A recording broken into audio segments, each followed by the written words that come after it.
Bienvenue dans cette nouvelle édition du Non-Stop Info. Au sommaire, une nouvelle étape a été franchie dans le rapatriement de la dépouille d'Étienne Tshisekedi, décédé il y a plus d'un an à Bruxelles. Un accord a été trouvé entre le gouvernement et sa famille, non seulement biologique mais aussi politique.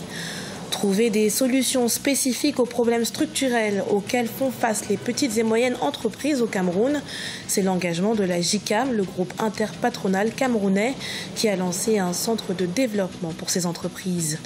Et puis au Zimbabwe, les infirmières en grève ont suspendu leur mouvement social. Elles ont repris le chemin des hôpitaux ce lundi 23 avril, le temps d'entamer des négociations avec le gouvernement. Mais tout d'abord, au Cameroun, la crise dans la zone anglophone a franchi un nouveau palier. Ce dimanche, le convoi du gouverneur Bernard Okalia Bilai a été pris à partie par les séparatistes alors qu'il se rendait à Menji dans le Lébialem. Si aucun bilan officiel n'a été dressé dans les médias camerounais, des sources militaires font état de 2 pertes en vie humaine suite à l'explosion de leur véhicule qui a sauté sur une mine. Le corps d'Étienne Tshisekedi pourra bientôt reposer auprès des siens en République démocratique du Congo. Un accord a été trouvé entre le gouvernement, l'UDPS, son parti et sa famille concernant le rapatriement de sa dépouille. Néanmoins, la date n'a pas encore été fixée. Reportage de notre correspondant en République démocratique du Congo, Jacques Ormoka. En République démocratique du Congo, une commission a été mise en place pour le rapatriement de la dépouille d'Étienne Tshisekedi. Un protocole d'accord entre le gouvernement et la famille biologique et politique d'Étienne Tshisekedi a été signé ce samedi 21 avril 2018 à Kinshasa. Une commission chargée de l'organisation des funérailles est installée. Elle est présidée par le vice-premier ministre, ministre de l'Intérieur et Sécurité. Un avion spécial sera dépêché à Bruxelles pour ramener la dépouille et les membres de la famille s'y trouvant. Le sphinx délimité, comme l'appelaient ses militants, sera inhumé dans sa concession familiale dans la commune de Lansele, à une vingtaine de kilomètres du centre-ville de Kinshasa. Ces obsèques se tiendront pendant 48 heures au Palais du Peuple, hommage à sa qualité d'ancien Premier ministre. M. Tshisekedi a été autant homme politique qu'homme d'État. Nous prenons la dimension d'homme d'État que nous gérons nous en tant que gouvernement. C'est un ancien Premier ministre. Et la dimension politique, mais la dimension familiale, un père de famille. Il y avait quelques divergences, vous le savez, ça a duré un peu plus de temps. Mais finalement, on s'est mis d'accord sur la manière dont nous allons faire les choses. Décédé à Bruxelles le 1er février 2017, le corps de celui qui était désigné pour diriger le Conseil national de suivi de l'accord de la Saint-Sylvestre n'a pas pu être rapatrié dans son pays. Des divergences, notamment sur les lieux d'enterrement, justifiaient ce blocage. Pour réussir ces retours, une trêve politique devrait être observée. Celle-ci consistera notamment à éviter toute provocation pouvant affecter les engagements pris entre les partis. Au Maroc, Meknès de nouveau la capitale de l'agriculture. La 13e édition du Salon international de l'agriculture au Maroc ouvrira ses portes pour 4 jours à partir du 24 avril. Initiée par le ministère de l'Agriculture, de la Pêche maritime, du Développement rural et des eaux et forêts, les assises nationales de l'agriculture auront lieu pour la 10e fois le 23 avril dans la même ville. Le groupement interpatronal camerounais JICAM déterminé à améliorer l'accompagnement des petites et moyennes entreprises. Un centre de développement leur a été ouvert dans ce sens. Soutenu par le gouvernement, le centre vise notamment à trouver des solutions spécifiques aux problèmes structurels auxquels font face ces entreprises au Cameroun. Reportage de notre correspondante au Cameroun, Viviane Baoken. Le groupement interpatronal du Cameroun, JICAM, s'engage à accompagner l'entrepreneur camerounais. C'est au travers de la création du Centre de développement de la PME qui a été lancé le 17 avril 2018 à Douala, capitale économique camerounaise.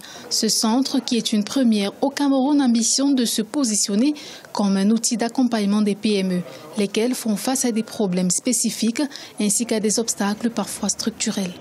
C'est le Centre de développement des entreprises récemment lancé le 7 avril par le JICAM devra s'atteler à renforcer la capacité managériale des dirigeants des PME. Pourquoi les dirigeants des PME ont souvent cette tendance à orienter les réussites d'entreprise vers leurs propres objectifs. Ils ne s'orientent pas vers le réussite de rentabilité qui est l'objectif principal de la création d'une entreprise. La PME camerounaise fait face à un réel problème de financement.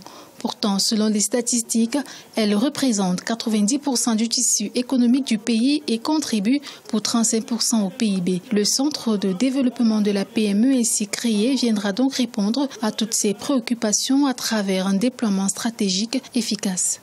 La PME d'aujourd'hui, c'est la grande entreprise de demain. Le GICAM en a pris conscience. Et bien, pour la mise en place des axes stratégiques, premièrement, le GICAM devra s'atteler à faciliter d'abord la mise en place des projets bancaires, c'est-à-dire des projets qui sont viables à travers la conception de bons business plans. Parce que le banquier ne peut que financer une entreprise, c'est seulement si le business plan qui est suivi, présente la structure réelle de l'activité que l'entreprise veut faire. Deuxièmement, ce que je pense que GICAM pourra faire, c'est détecter les secteurs d'activité qui sont les plus porteurs. Toujours dans sa perspective de développement de la PME, le GICAM prévoit d'ici mai 2018 une initiative programmée avec des partenaires au développement. Cette initiative vise à mettre en place une cartographie pour des financements à venir des PME. Dans l'actualité également, au Zimbabwe, elles sont quelques 15 000 infirmières à avoir regagné leur blouse blanche ce lundi, et ce en dépit de leur licenciement annoncé quelques jours plus tôt par le vice-président Constantino Chiwenga. La suspension du mouvement social a pour but d'entamer des négociations avec le gouvernement sur leurs conditions salariales. Retour sur leurs revendications dans ce sujet de Sharon Camara. Les infirmières mettent fin à leur mouvement de grève afin d'entamer des négociations avec les autorités. L'Association des infirmières du Zimbabwe a annoncé dans un communiqué publié dans la nuit de samedi à dimanche la fin des manifestations dans les rues de Harare. Le travail devrait donc reprendre ce lundi 23 avril. Afin de mieux préparer la réouverture des négociations et assurer la protection des travailleurs, nous avons décidé d'arrêter notre mouvement social jusqu'à nouvel ordre. Suite au mouvement de contestation de plusieurs syndicats, le vice-président Constantino Chiwenga avait annoncé le licenciement de 16 000 infirmières grévistes dénonçant des motivations politiques. Du côté des manifestants, les revendications portaient sur les bas salaires, le manque d'équipement, mais aussi des arriérés de salaire datant de 2010. Légalement, nos contrats ne peuvent pas être résiliés par une annonce télévisée. Si le gouvernement estime que la grève n'est pas légale, c'est dommage car nous leur avons donné un préavis de 14 jours, mais ils n'ont pas répondu. Face à la menace de licenciement, de nombreux syndicats avaient apporté leur soutien aux infirmières. C'est le cas des médecins et des avocats qui avaient déclaré que la décision du gouvernement était illégale. Le syndicat des enseignants du Zimbabwe, qui a lui-même menacé de faire grève le mois prochain à cause des bas salaires, a également dénoncé la menace et apporté son soutien officiel. Ce journal a été préparé par l'ensemble de la rédaction. Merci pour votre fidélité. Dans un instant, une nouvelle édition de l'actualité sur Africa 24.